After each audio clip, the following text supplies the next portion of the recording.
Olá pessoal, eu sou o professor Diniz e hoje nós vamos aprender sobre o transistor TUG, também conhecido como UJT, ou seja, TUG significa transistor unijunção. O transistor unijunção, ele tem esse formato aqui, ó, essa aparência, certo? Onde a simbologia dele é representada pelos três terminaizinhos B2, B1, base 1, base 2 e E de emissor com uma setinha aqui levemente entortada, tá? Na sua base aqui. Cuidado para não confundir com outro componente que é o FET, transistor FET, que a setinha dele é toda reta. Então o do TUG é mais tortinha para cá, certo? E como que ele é por baixo, né? Você vai pegar esse componente aqui, você vê que ele tem aqui uma linguetinha onde serve para você identificar os seus terminais. Então, entre a linguetinha, quando você olha por baixo, você tem o emissor e a base 2, tá? Bem mais na extremidade. E a que sobra aqui fica sendo a base 1. Cuidado para não inverter essa polaridade, senão você queima o aparelho. E internamente a gente vê que ele é composto por dois blocos, tá? Uma da camada P e outra camada N de silício, sendo que a camada N, nesse caso aqui, é bem maior e ela até está ligada entre os dois terminais B, base 2 e base 1. E só a camada P um pouco ligeiramente menor está o emissor. Lembrando que o transistor TUG também pode ter a configuração ao contrário, né? Você pode ter toda essa camada aqui sendo a P e essa daqui sendo a N, igual existe no transistor bipolar, que você tem o NPN e o PNP, correto? Bom, uma das características principais do transistor TUG é ele ser ligado em circuitos osciladores, que é o que a gente vai ver agora. E olha aqui o esqueminha elétrico de um circuito oscilador. Lembrando que para você identificar um circuito oscilador, você tem um resistor em série com um capacitor e aqui uma derivação no meio dos dois. Então a gente pode perceber que aqui está o transistor TUG, onde você vai ter os dois resistores aqui de proteção para ele, e aqui o resistor e o capacitor para fazer o acionamento do período, tá certo?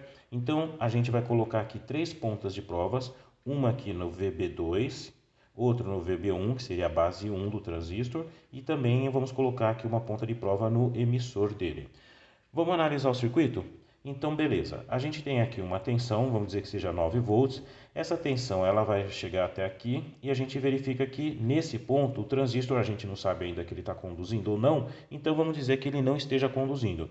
Já que ele está em aberto, não passa nada, toda a tensão aqui de 9 volts você concorda que vai ficar em VB2.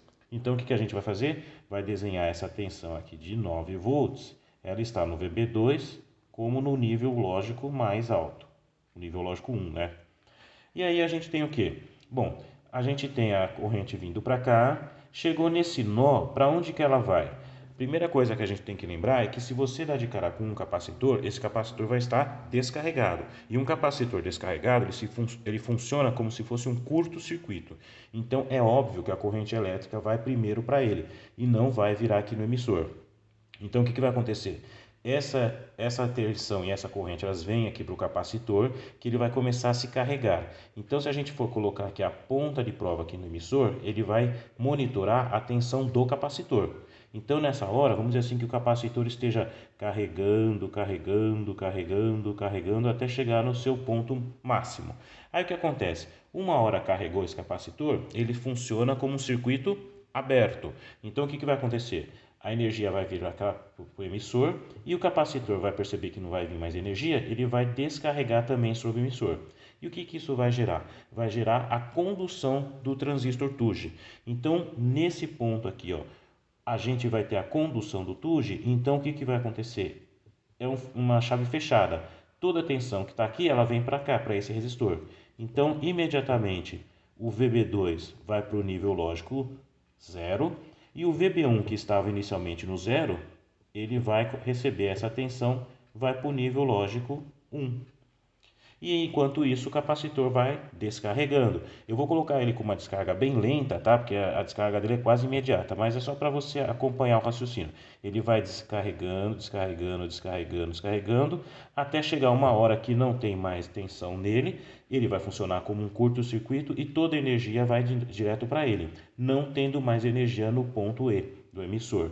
Imediatamente o transistor entra em aberto, fecha aqui então a passagem, onde ela vai ficar toda barrada no VB2 e o VB1 obviamente vai ficar com 0. E aí o que vai acontecer? Essa energia vai ficar vindo toda para o capacitor, carregando, carregando, carregando, carregando ele. Perfeito? Até que uma hora ele carrega de novo, aí de novo vai se funcionar como um circuito aberto, a energia vai virar para o emissor e ele também vai descarregar aqui, e aí o capacitor começa descarregando, descarregando, descarregando. E enquanto ele está descarregando, o transistor está conduzindo, ou seja, saturado, então ele cai para o nível lógico zero aqui, porque aqui fechou, né? Toda a energia está passando e ela vai vir para cá. Então, nesse ponto aqui no VB1, a gente vai ter toda essa energia. E olha só que você acabou de adquirir um circuitinho que você tem 3 formas de ondas, uma dente de serra, uma aqui também, né, forma quadrada, e uma outra também de forma quadrada, mas defasada de 180 graus, onde você pode colocar esses 3 sinais em circuitos independentes para você poder fazer o funcionamento deles normalmente. Legal, então, pessoal. Bom, e a última consideração que a gente pode passar para esse transistorzinho é o seguinte: por que ele tem o nome TUJ, transistor unijunção? A gente sabe que o transistor bipolar ele é formado por 3 camadas, né? Camada NPN ou então PNP, onde você tem os 3 terminais, emissor, base e coletor. Esse é o transistor comum que você já conhece. A gente também sabe então que são 3 camadas, 3 bloquinhos, onde que a gente pode fazer a junção desses 3 bloquinhos. Tanto aqui, onde está essa setinha, outra setinha aqui também. Então você tem 3 tijolinhos e 2 cimentos aqui, né? Então você tem 2 junções nessas 3 camadas. O transistor TUJ, ele é formado apenas de 2 blocos. Então, quantas junções você vai ter entre os 2 blocos? Apenas uma, essa aqui do meio. Daí o seu nome, transistor unijunção, ou seja, única junção, só aqui. Beleza, pessoal? Espero que vocês tenham gostado desse vídeo e logo logo a gente parte para mais uma outra. Muito obrigado!